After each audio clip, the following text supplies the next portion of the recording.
আসসালামু আলাইকুম, welcome to my YouTube channel. I am with you, am Rafiul Islam. তো আজকে আমি আপনাদেরকে যে সেটিংসটা দেখাবো, আপনি যদি একজন মেসেঞ্জার ইউজার হয়ে থাকেন তাহলে কিন্তু সেই সেটিংসটা আপনার জন্য অনেক অনেক গুরুত্বপূর্ণ। কেননা আজকে আমি আপনাদেরকে এমন একটা সেটিংস দেখাবো যেটা অন করলে বা অফ করলে মেসেঞ্জারে আপনার কোনো ফ্রেন্ডের সাথে কথা বলার সময় যদি তার মেসেজটাকে সিন করেন তাহলে কিন্তু সে বুঝতে পারবে না যে আপনি তার মেসেজটাকে সিন করতেছেন। আমাদের বন্ধুদের মধ্যে অনেক সময় অনেক সমস্যার কারণে এরকম হয়ে থাকে যে আমার বন্ধু আমাকে মেসেজ দিচ্ছে কিন্তু আমার মেসেজটাকে সিন করা প্রয়োজন, কিন্তু আমি আবার এটাও চাই যে আমি তাকে বুঝাবো না যে আমি মেসেজটাকে সিন করেছি।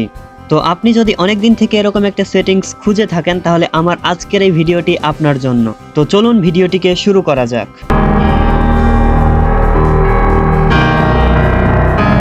তো সবার প্রথমে আমি আমার ফোনে যে মেসেঞ্জার অ্যাপটি রয়েছে সেটাকে ওপেন করে নিব।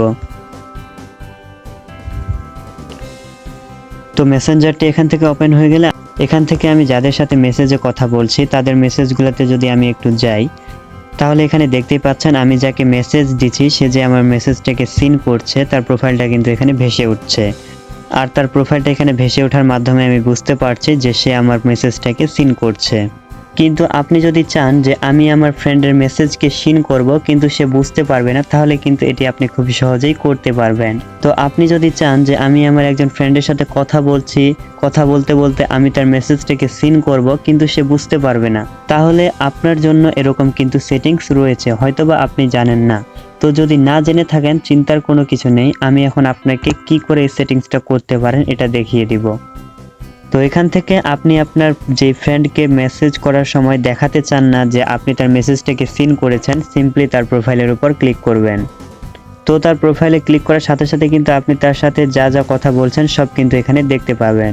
তো এখান থেকে উপরে আপনি একটা আয়ের মতো আইকন পেয়ে যাবেন, সিম্পলি ওইটাতে ক্লিক করবেন। তো ক্লিক করার সাথে সাথে এরকম একটা ইন্টারফেস আসবে। তো আপনি সিম্পলি এখান থেকে স্ক্রল করে নিচে আসবেন, নিচে একটা অপশন পেয়ে যাবেন রিড রিসিপ্টস। তো আপনি সিম্পলি ওইটাতে ক্লিক করবেন। তো ক্লিক করার পর এখানে দেখতেই পাচ্ছেন এটা কিন্তু অন করা রয়েছে, যার ফলে আপনি যদি কোনো মেসেজকে সিন করেন তাহলে কিন্তু আপনার ফ্রেন্ড সহজেই বুঝতে পারে। তো আপনি যদি এটাকে এখান থেকে অফ করে দেন তাহলে কিন্তু আপনার যে ফ্রেন্ড রয়েছে সে কিন্তু আর বুঝতে পারবে না যে আপনি তার কোন মেসেজকে সিন করতেছেন আর কোন মেসেজকে সিন করতেছেন না। তো আপনি সিম্পলি এটাকে এখান থেকে অফ করে দিবেন। তো অফ করার সাথে সাথেই কিন্তু আপনার কোনো ফ্রেন্ড যদি আপনাকে মেসেজ দেয় এবং আপনি যদি সেই মেসেজটাকে সিন করেন, আপনার ফ্রেন্ড কিন্তু বুঝতে পারবে না যে আপনি এটাকে সিন করেছেন। তো চলুন আমি একটু আপনাকে প্র্যাকটিক্যালি দেখিয়ে দেই। তো আমি এখান থেকে আমার যে ফ্রেন্ডের অ্যাকাউন্টের রিড রিসিপ্টস অপশনটাকে অফ করে দিলাম, সেটা কিন্তু আমারই আরেকটা অ্যাকাউন্ট। তো আমি যদি এখন ওই অ্যাকাউন্টে গিয়ে একটা মেসেজ পাঠাই তাহলে আপনারা বুঝতে পারবেন যে কি হচ্ছে। তো চলুন আমি একটু আমার ওই অ্যাকাউন্টে চলে যাই। তো এটা আমার ফেসবুক লাইটে লগ ইন করা আছে। তো চলে আসলাম। তারপর এখান থেকে আমি চলে যাব মেসেজে।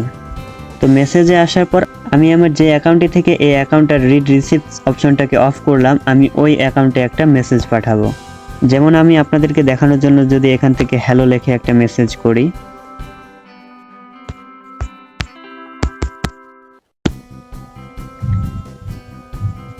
তো মেসেজটা কিন্তু সেন্ড হয়ে গেছে। তো এখন যদি আমি আবার চলে যাই মেসেঞ্জারে,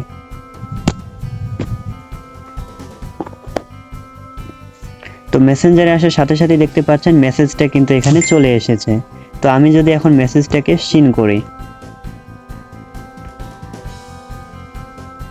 তো দেখতেই পাচ্ছেন আমি কিন্তু মেসেজটাকে এখন সিন করলাম।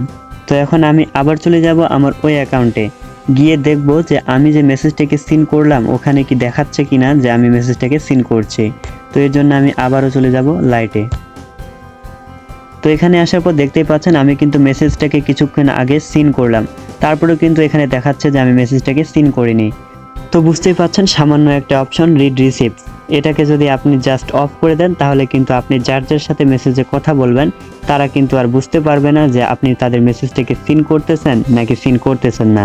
তো আশা করি ভিডিওটি আপনার ভালো লেগেছে। যদি ভিডিওটি ভালো লাগে অবশ্যই একটি লাইক এবং সাবস্ক্রাইব করে দিবেন। এতক্ষণ পর্যন্ত সাথে থাকার জন্য ধন্যবাদ। দেখা হবে আবারও নতুন কোনো ভিডিও নিয়ে।